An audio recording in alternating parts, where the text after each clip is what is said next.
Okay, tell me if this sounds like a familiar situation.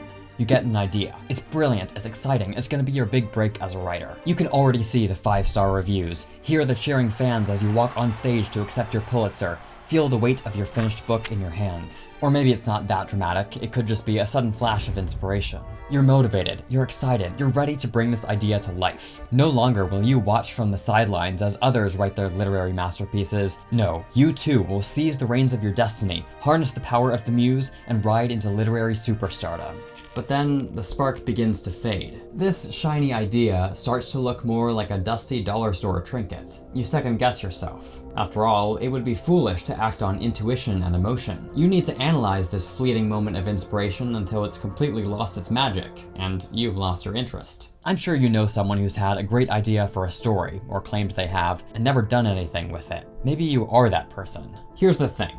Inspiration is cheap. It's great, it's absolutely necessary, but it's not what makes an artist an artist. The difference between an amateur who never finishes anything and a professional who consistently makes great work is the way they respond to inspiration. You could be struck with history's greatest idea for a novel, but if you never do anything with it, you might as well never have had it in the first place. The idea's potential will go unrealized, and the only thing to blame is, well, yourself. But these flashes of inspiration don't have to be for nothing. Your ideas shouldn't remain trapped in the confines of your mind, never seeing the light of day, never able to be enjoyed by other people. Before we get to the cure, we need to understand the ailment. It can feel good to get inspired, to daydream, to think about how great the story in your head would be if you really did make it into a book, to fantasize about the acclaim it would garner and the Nobel Peace Prize you would receive after your writing united the world with its undeniable brilliance. But that feeling is pointless unless it leads to action. Imagination is the backbone of fiction, but it can also be your downfall as a writer. If you're an artist, you probably have a pretty good imagination,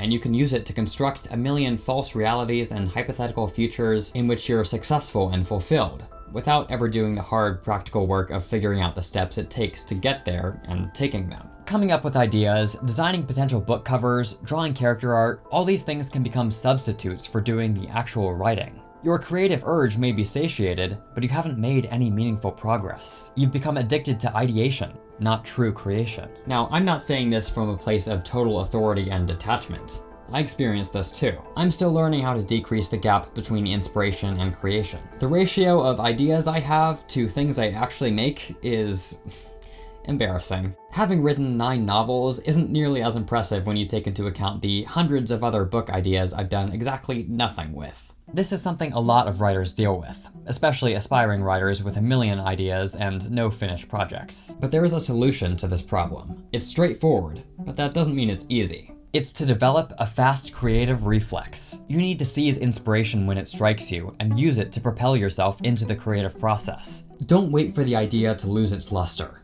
Don't overthink it. Don't waste time planning and daydreaming. If you have a fast creative reflex, the time between inspiration and creation will be short. If, like me, you tend to be excessively deliberative and analytical, that response time will be much longer. But like physical reflexes, your creative reflex can be improved by training. The best way to develop a faster creative reflex is to work on projects with a quick turnaround time. Short stories, flash fiction, short-form videos, anything you can start and finish within a few hours. Sometimes it pays to have a slower and more thoughtful approach to starting new projects, especially when it comes to something as big and time-consuming as a novel. You can work your way up to a longer project by quickly iterating and improving your creative reflex with shorter works. If you want to write a novel, but you're feeling writer's block, one of the best things you can do is jump into writing a completely new short story. Treat it as an exercise, an experiment. Don't overthink, just create. Do it again and again. You're training your creative reflex and weakening the barriers between inspiration and creation. Soon enough, you'll find you're ready to start writing that novel. Not every artist has a fast creative reflex, or if they do, it may just be for a season. At different times in your life, you may find this approach to be invaluable or completely unnecessary. But if you find yourself creatively stuck,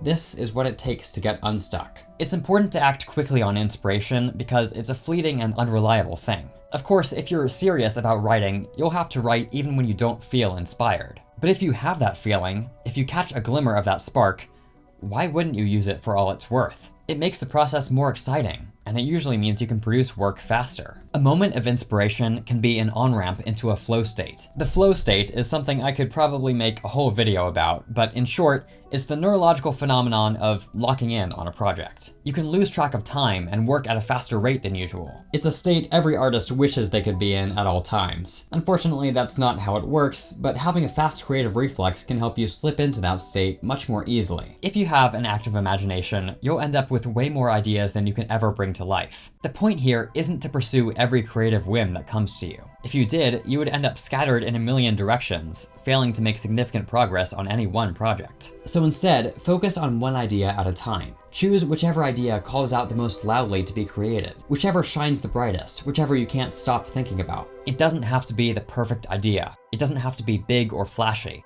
It just needs to speak to you. Jump straight into making it and forget everything else until it's finished. Forget external incentives, forget other ideas you have, forget the sneaking suspicion this project might be an exercise in futility. Your job is to catch the spark of inspiration and hold on to it for dear life. By the end, you may find that spark has faded into a dull ember, but you must finish it. Even if it's terrible, you must finish it. Because if you don't, you'll perpetually be stuck in this liminal state between inspiration and creation. When we make note of an idea and take no further action, we're deferring creativity to our future self. We're assuming that they'll have the motivation to take that seed and grow a tree out of it. But that assumption could easily be wrong. You don't know what state of mind your future self will be in. You don't know what new ideas they'll have to prioritize. When I was younger, I had all kinds of ideas for books and films that I was really passionate about. And too much of the time, I would jot these ideas down and trust that I would eventually get around to bringing them to fruition. Want to guess what happened to those ideas?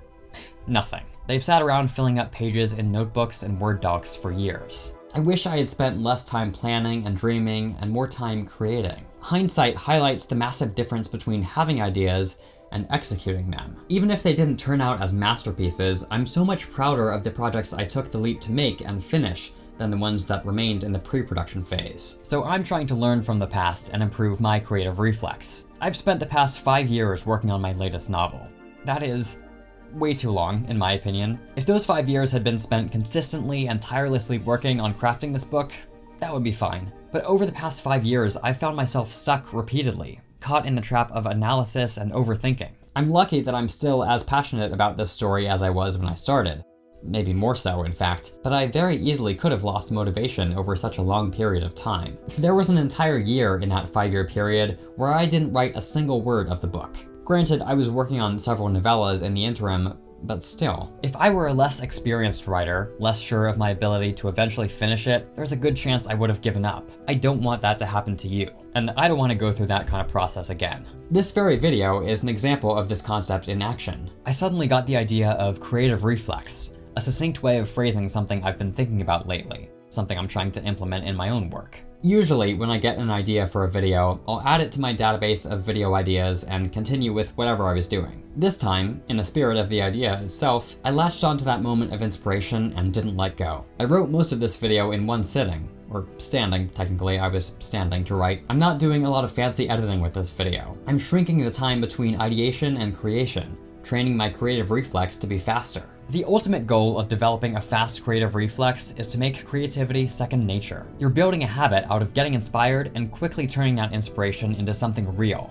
You're building momentum with smaller projects that will carry you forward into bigger ones. The more you hone this skill, the more prolific you'll be, and the closer you'll get to becoming the artist you dream of being. If you want to put this idea into practice right now, which you should, set a timer for 30 minutes and just write something. It can be the first idea that comes into your head, or one you've had sitting in a notebook for months. No judgment, no second guessing, just write. It probably won't be great. That's fine. That's kind of the point. Then, the next time you're struck by a new idea you love, don't file it away and forget about it. Pick up the pen or put fingers to keyboard and start writing. Subscribe for more writing videos, join my newsletter at the link in the description, and go write something.